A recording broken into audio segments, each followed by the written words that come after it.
के तपाईलाई लाग्छ डोपामिनले खुसी बनाउँछ?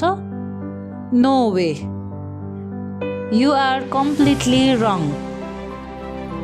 सोसल मिडियामा जताततै डोपामिन डिटोक्स हो हल्ला छ, तर वास्तविकता अर्कै छ। न्युरोसाइन्टिस्टका अनुसार डोपामिन कुनै प्लेजर मोलिक्युल होइन, यो त एउटा पर्स्युट मोलिक्युल हो। यसको काम तपाईलाई खुसी दिने होइन, बल्कि अझ धेरै कुराको क्रेभ गराउने हो।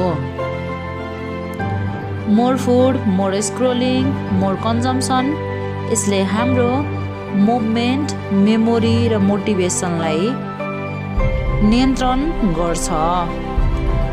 यो धेरै भयो भने एडिक्सन सुरु हुन्छ र कम भयो भने कन्सन्ट्रेसन नै गायब हुन्छ।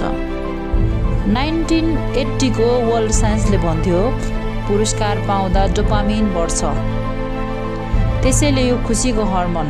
तर नयाँ रिसर्चले कुरालाई रङ साबित गरिदियो। डोपामिन ब्लक गरिएका जनावरहरूले आफ्नो खानेकुरा मन त पराए, तर त्यसलाई खोज्ने जाँगर पुरै गुमाए। It means dopamine is not about liking, it's about chasing. त्यसैले त खराब महसुस हुँदै पनि तपाईँ बुम स्क्रोलिङ र जङ्क फुड रोक्न सक्नुहुन्न। सानो नोटिफिकेसन पिङले यो चक्र फेरि घुमाइदिन्छ।